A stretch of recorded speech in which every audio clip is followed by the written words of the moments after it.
Breaking news చూస్తున్నాం. తెలంగాణలో 23 మంది ఐపీఎస్ అధికారులను బదిలీ చేశారు. హైదరాబాద్ పోలీస్ కమిషనర్ గా సజ్జనార్, హోంశాఖ ప్రత్యేక ప్రధాన కార్యదర్శిగా C V Anand, vigilance and enforcement డీజీగా సైబర్ సెక్యూరిటీ బ్యూరో సంబంధించినటువంటి డైరెక్టర్ గా శిఖా గోయల్ నియమితులయ్యారు.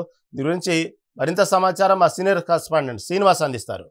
శ్రీనివాస్, చెప్పండి, భారీగా ఐపీఎస్ల బదిలీలు అయినాయి, దీని గురించి తాజా అప్డేట్ ఏంటి?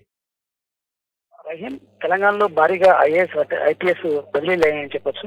అయితే ఈ మేరకు బదిలీలు చేస్తూ చీఫ్ సెక్రటరీ ఉత్తర్వులు జారీ చేశాము. అయితే హైదరాబాద్ పోలీస్ కమిషనర్ గా ఆర్టీసీ ఎండీగా ఉన్నటువంటి సజ్జనార్ నియమించారు. అయితే ఇప్పటి వరకు పోలీస్ కమిషనర్ గా ఉన్న సివి ఆనంద్ ని హోంశాఖ సెక్రటరీగా నియమించారు. అయితే ఇంటెలిజెన్స్ చీఫ్ గా విజయ్ కుమార్ ను నియమించారు. సో దీనికి సంబంధించి విజిలెన్స్ ఎన్ఫోర్స్మెంట్ డీజీగా అనిల్ కుమార్ ను నియమించారు. పౌరశాఖల సరఫరాల కమిషనర్ గా సుచంద్రేంద్ర, ఆర్టీసీ ఎండీగా నాగిరెడ్డి, ఫైర్ డీజీగా క్రైమ్ అండ్ అడిషనల్ సిపిగా శ్రీనివాసులు, హైదరాబాద్ శాంతి భద్రతల సిపిగా తక్బీర్ ఇక్బాల్, వెస్ట్ జోన్ డీసీపీగా అనురాధ, సిద్దిపేట సిపిగా విజయ్ కుమార్, నారాయణపేట ఎస్పీగా వినీత్ను నియమించారు. అయితే ఐఏఎస్ సురేంద్ర మోహన్ బాధ్యతలు అప్పచెప్పారు. స్పెషల్ సెక్రటరీగా సందీప్ కుమార్, ట్రాన్స్పోర్ట్ కమిషనర్ గా సీనియర్ ఐఏఎస్ రఘునందనరావు నియమించారు.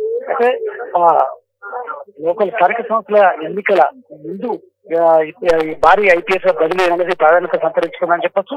ఈ నేపథ్యంలో కూడా ఆర్టీసీ ఎండీగా ఉన్నటువంటి సజ్జనార్ కు కీలక బాధ్యతలు, హైదరాబాద్ సిపి పోలీస్ కమిషనర్ గా కీలక బాధ్యతలు ఒక చెప్పింది. ఇప్పటి వరకు సిపిగా ఉన్నటువంటి ఏదైతే సివి ఆనంద్ హోంశాఖ సెక్రటరీగా నియమించింది.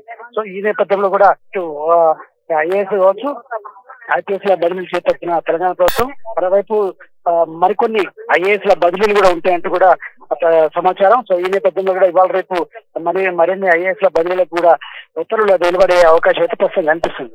Right Srinivas, right, thank you for update.